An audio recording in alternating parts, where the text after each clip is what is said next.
our vision for those changes, then what would be called white by, say, somebody aged 35 would be distinctly yellow for a 70-year-old. This is a form of neuroplasticity. The function of the visual system is to extract information from the environment using the pattern of light that falls on the retina. Visually, you've got two flat retinal images. How do you take two flat retinal images and extract all this information about distance and depth? Well, your visual system uses things like perspective, the fact that things that are farther away subtend smaller angles on your retina. That's geometry, but your visual system uses that to tell you something about distance. Relative motion, so things that are, when you move your head back and forth, things that are nearer move more than things that are farther away. And stereopsis, which is the fact that you've got two eyes, they're separated by a few inches, so they see the world from slightly different angles. And your visual system uses the difference in those two images to calculate distance and depth.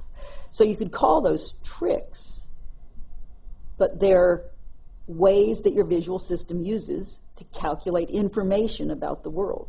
How do we know that the main purpose of the visual system is to extract information? One major clue is the blind spot. The blind spots are the parts of the retina where the optic nerve leaves the eyeball, and so there are no photoreceptors right there. If I close one eye, I can put my finger in a place where I can't see my finger, and then I can see it again, and I can't see it, I can see it, I can't see it, I can see it, I can't see it, I can see it again. You don't notice it because nothing is happening there. And your visual system is all about extracting information, and it doesn't care about places where nothing is happening.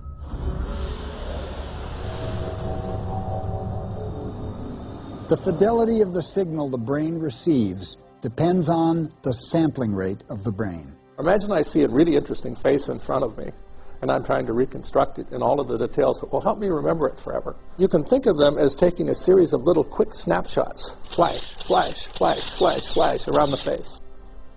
And that greatly strengthens the reliability with which they can remember, the accuracy with which they can remember. Let's say that you could look at a single picture. There's a lot more information, and the relationships of one thing to another from 6 snapshots than from 1. So you're advantaged if you can do things in your operations in vision that basically liven up your eyes and make you a bright-eyed individual again. And that's literally what you see in a young person. You see their eyes sparkle, and they're sparkling because they're moving, and you want your eyes to move again. The brain is constantly generating successive high-resolution views of the world through rapid movements of the eyes called saccades. Each saccade provides the brain with a series of rapid-fire snapshots of the scene. If I'm looking at one person and decide that I'm going to look across the room at somebody else, I fixate on the first person, perceive information from them, then execute an attentional shift and a saccadic movement to a different person or a different object. So if I were to hold my 2 fingers, for example, and ask you to look at my right finger, and then like you to look at my left finger, the saccade is the movement between them. Your eyes move around a lot.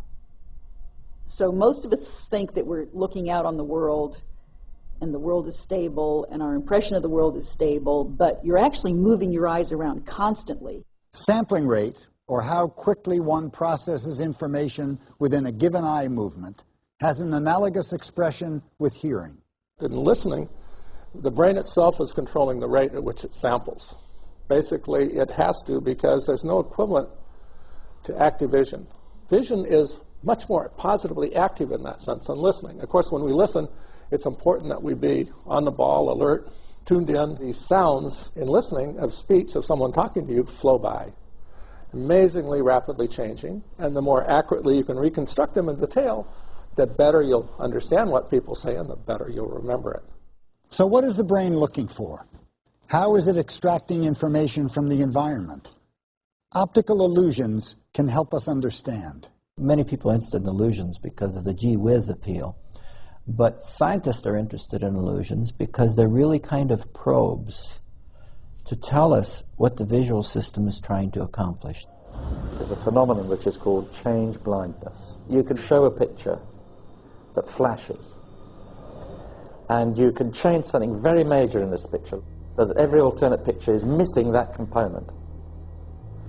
And you could say to people, please look at this. There is something different between alternate pictures, and they don't see it. They simply cannot pick it up, even though they are attending, until about 40 seconds passes, and then suddenly they notice it. There's a very famous one of Marines walking into an aircraft, where on alternate pictures, the aircraft doesn't have an engine.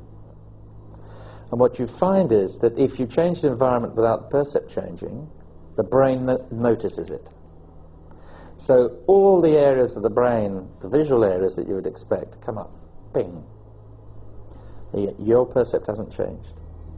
And then if you now don't change the environment, but the percept changes, compare those two, what you see is that those areas in the brain, in the visual system that had come up when you hadn't noticed it, come up even more. So they're amplified, if you like. And then there are two areas in the right part of the brain, here in the frontal lobe and here in the parietal lobe, that suddenly become very manifest. They suddenly become very active. And those areas of the brain are the areas of the brain that neurologists associate with attention. You're interested in things that change. And so in order to be able to look in more detail at objects, primates started moving their eyes around a lot. So I noticed the other day, if you go look at a Mark Rothko painting, it tends to have very soft edges and big fields of homogeneous color. You get whiteout when you look at a Rothko painting, or a blackout. That's because there's no edges for your microsaccades to cause vision.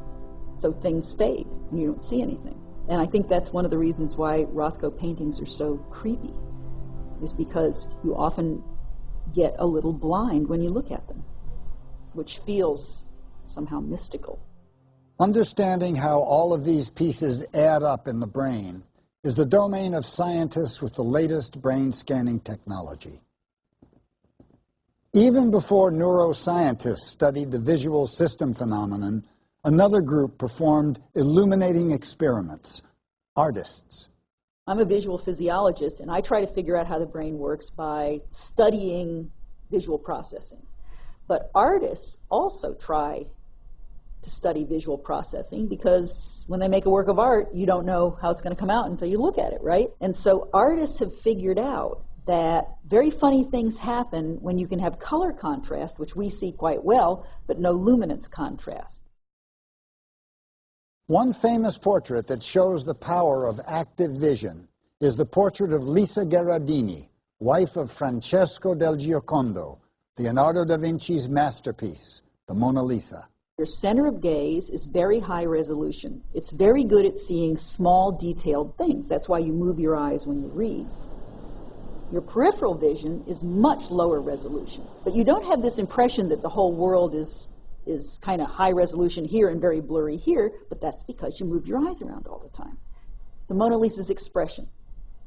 As you look at this image, sometimes she's smiling and sometimes she's not. And it's actually quite uncanny. If you're looking at her eyes, she's smiling. You look at her mouth, she stops. Leonardo used sfumato, which is smoky, blurry, right? Therefore, her smile is ambiguous. And therefore, it's left up to your imagination or your state of mind. But no, it's not your state of mind, it's where you're looking. So if you filter the Mona Lisa so that you can see what she looks like to your center of gaze, which is in essence for the high spatial frequencies, the very fine details, she's not smiling at all. She's only smiling in the low, blurry spatial frequencies. And so your peripheral vision sees her smile, your central vision doesn't. So how do we exert control over our visual system and its unusual method for extracting information from the environment? We turn to one of the major tenets of plasticity: attention. By focusing our attention, we can control the input that the visual system obtains. Motion-induced blindness makes us realize how attention really influences what we see and what we don't see.